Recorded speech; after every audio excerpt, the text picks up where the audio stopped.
I'm here with Justin Randles of Marketing Magazine to talk about the way in which the internet has changed industry-specific magazines and the way they can be introduced across markets.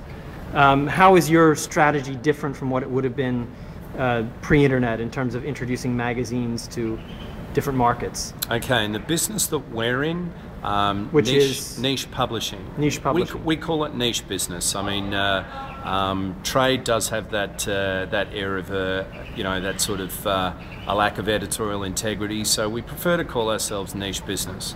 Now, in the old days, we would have, if we were going to launch a magazine for a bunch of business decision makers, we would have bought a list of companies, and we would have got on the phone, and we would have built a list from scratch, and then tried to get them to read an editorial product.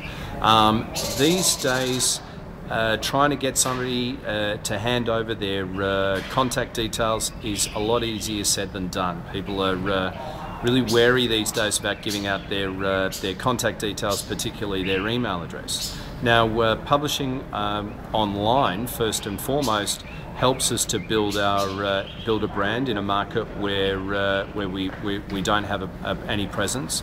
We can do it inexpensively with just one head count. It doesn't even have to be a full-time person, and that really helps us get some sort of awareness and get some sort of recognition out there. So that I mean, there's two benefits. People actually register and they sign up and they volunteer their personal details or their contact details without us having to ask.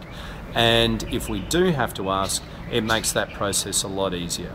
So it's a way you sort of back in, you build a database, and then you come into the market with a printed product later rather than launching a printed product immediately. Correct.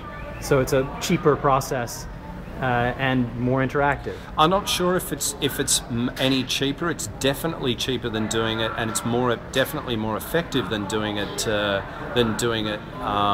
old way if we were doing it today. But there are a lot more barriers to achieving what you want to achieve today than there were 5 or 10 years ago. Okay, so maybe it's a necessary tool rather than an innovation. I think so. I think so. If you're not online, you really are blocking yourself out to forget people across the world. You're blocking yourself out to people across the street. Right. Okay. Excellent. Thank you.